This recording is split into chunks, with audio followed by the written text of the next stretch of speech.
I've mentioned a few times, maybe kind of in passing here and there on our channel, that I have struggled with an eating disorder in my past. And I've never really fully kind of sat down to talk more extensively about what that experience is like or why that developed or how it has impacted me. But I think that it's probably important to sit down and talk more about that experience now. Before I get into that, I just want to provide a brief content warning that in this video, I am going to be discussing my experience with eating disorders. I know that that can be a bit of a triggering conversation for some people, and so I just wanted to give you a heads up before getting into that. I've been using medical ketogenic therapy to treat my schizoaffective disorder over the last 7 months and have been really blown away by how much that has improved my experience of the illness and how it has kind of eradicated my symptoms and allowed me to go off of psychiatric medication. And that has just been a really huge and profound experience. But as I'm starting to kind of, stabilize within this new norm of not really experiencing that illness and kind of coming to terms with that, I'm also realizing the kind of profound impact ketogenic therapy and metabolic therapies have also had on my habits or behaviors or thoughts around my eating disorder as well. So my experience with kind of developing an eating disorder started, kind of in my mid-teen years where, I had tendencies like leaning closer to perfectionist tendencies and whatnot. And also coming of age in the early 2000s was probably a factor whereby, body types were in the media and a skinny aesthetic was, a goal for a lot of people. And so that all maybe kind of led to being a little bit more self-conscious, self-aware of my body image, or even developing a little bit of body dysmorphia even that early on. I didn't really start struggling with actual disordered eating until I began to really, really struggle with my more mood and psychotic symptoms. So around the age of 22, 23, where I started to, really, really struggle with my mental health. And perhaps that's when it actually became somewhat of a kind of maladaptive coping strategy too for dealing with these difficulties with my mental health that I didn't know what was going on or how to improve it. And so I kind of leaned into restrictive eating to begin with, and eventually moved into bulimia as well as kind of this way of coping with pain that I was experiencing as a means of distraction from the distressing symptoms that I was experiencing. And perhaps also as a means of kind of trying to regain or reclaim some semblance of control. And that kind of seems weird because in essence, I lost control of my autonomy around food and eating and whatnot, getting, really disordered and unhealthy. But it felt to me like something that I had complete control over and I could make decisions about in order to restrict what I was eating or to purge what I was eating. And yeah, it kind of spiraled from there into what became diagnosed as anorexia and bulimia as well. It kind of became this thing to focus obsessive energy or perfectionist energy or whatever into, again, as a means of coping.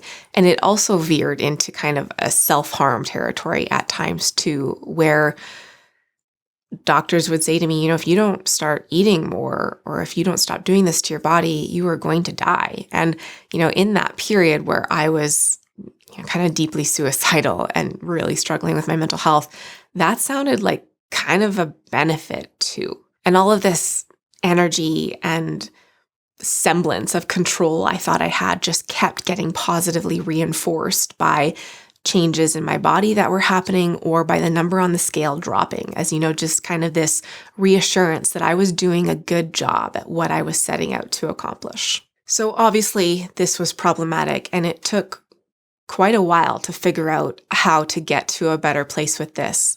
I did eventually figure out how to not let it control me so much, and I restored my weight. I kind of regulated my disordered behaviors around eating, and it seemed like I was in a pretty healthy place. But I think that's something that anyone who has ever struggled with disordered eating or an eating disorder could probably attest to, is that once you've kind of struggled with that, I think it's almost like you're always going to struggle with it, and to varying degrees.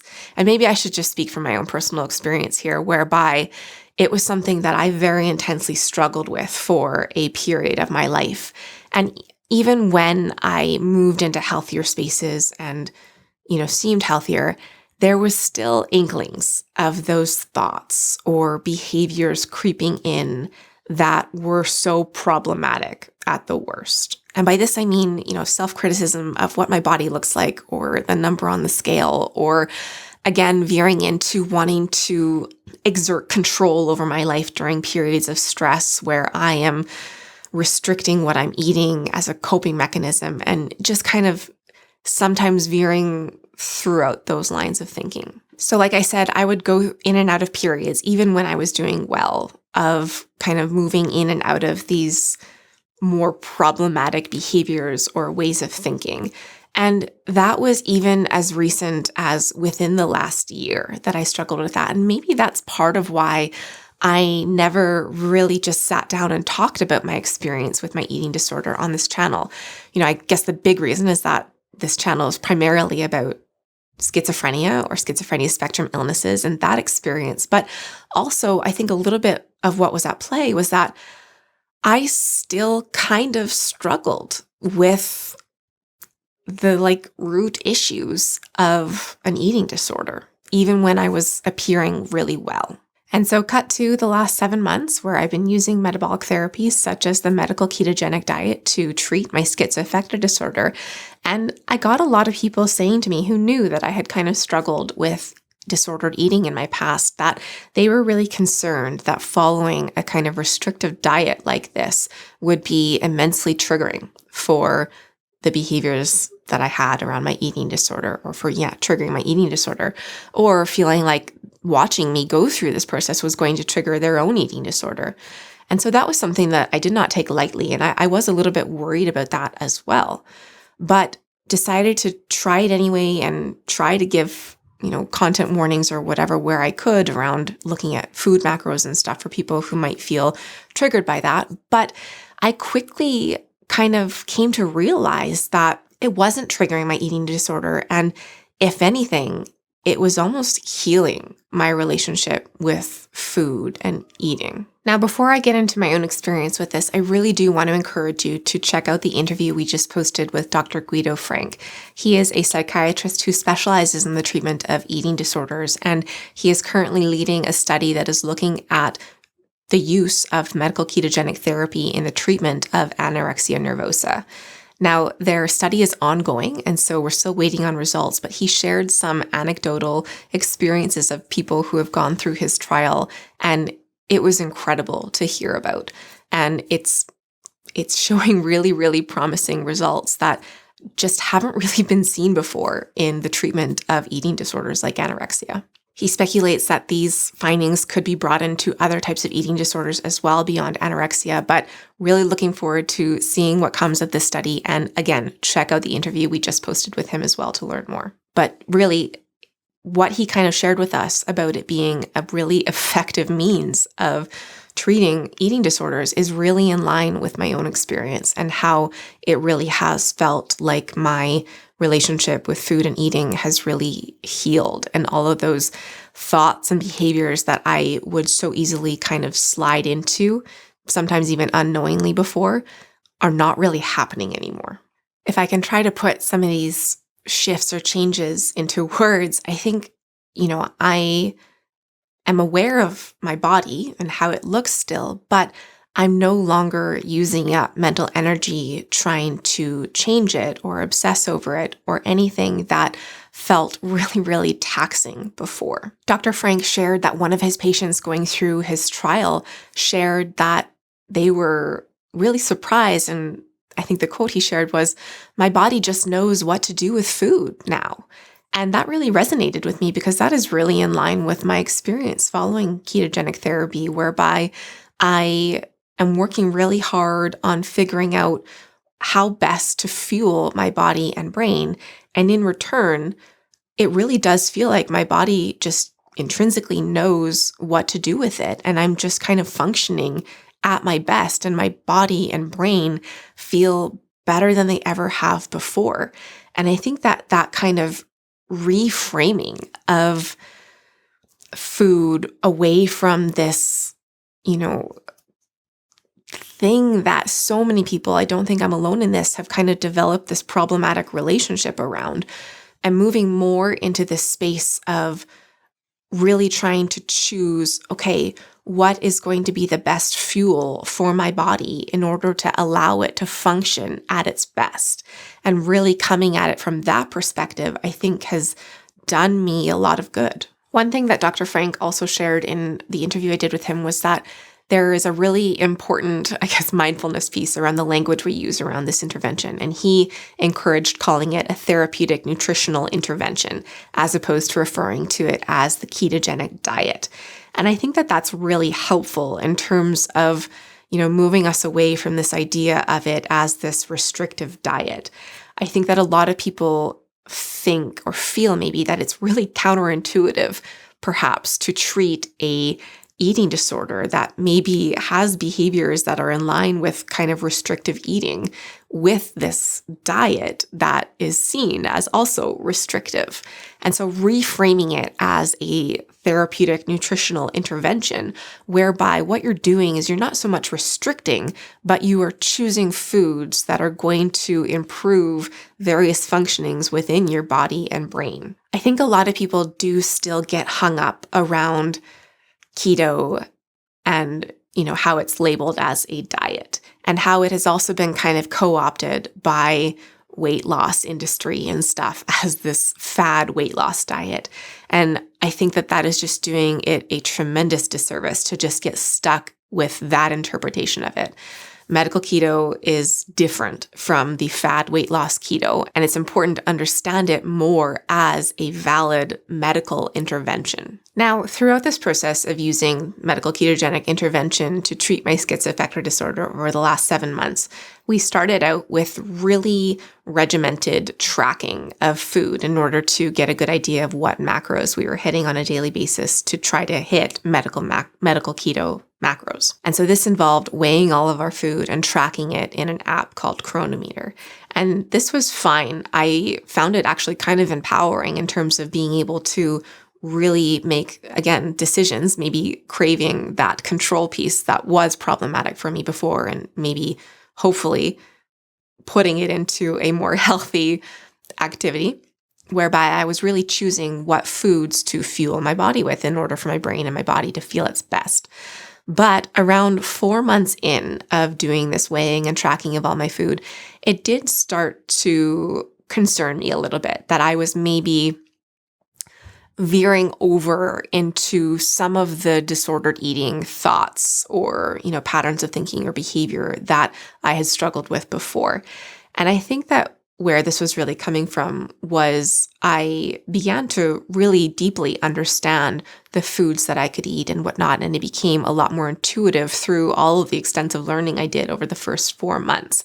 And so my brain energy or brain power or whatever was going less into trying to figure that out, and it was allowed to drift maybe more through this tracking app into being maybe a little bit too focused on things like daily calorie count or, the things that I would obsess over in the height of my disordered eating. But I was able to kind of acknowledge and address this really quickly. And together with my keto coach, Nicole, we decided, okay, let's scrap tracking and see how that goes. And it went really well. I was in this space where I really could lean more into intuitive eating, still following medical ketogenic therapy. And it completely eliminated those inklings of the disordered eating behaviors or thoughts that I was starting to get a little bit worried about.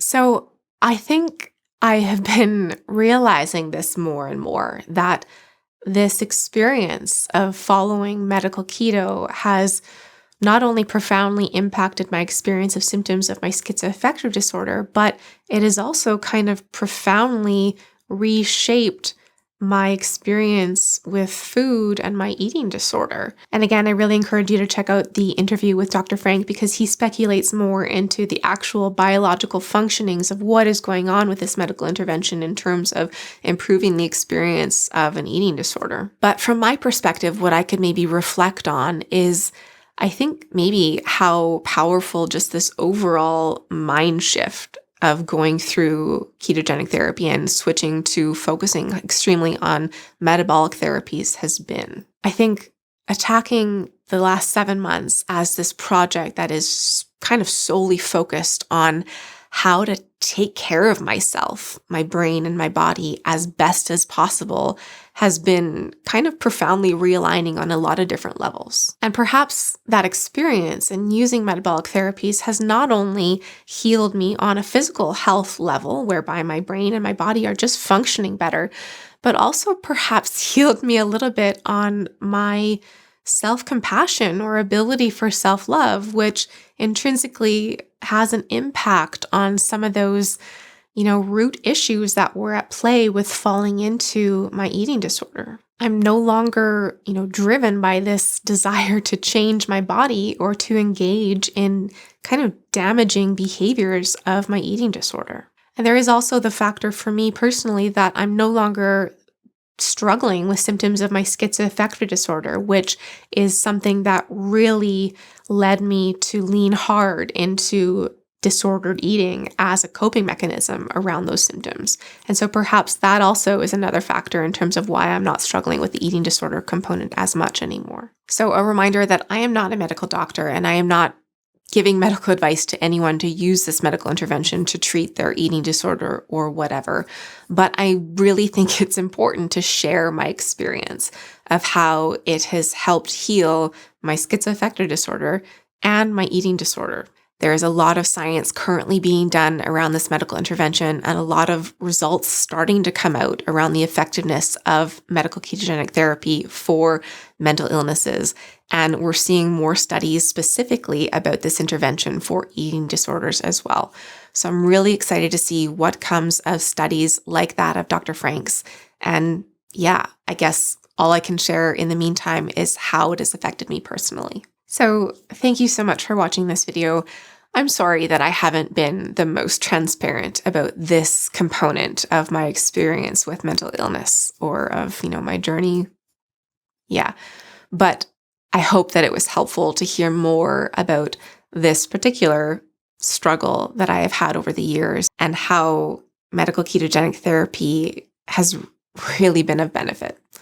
So yeah, thank you so much for watching. And as always, wishing you and your loved ones good health. I'll see you in the next video. Bye.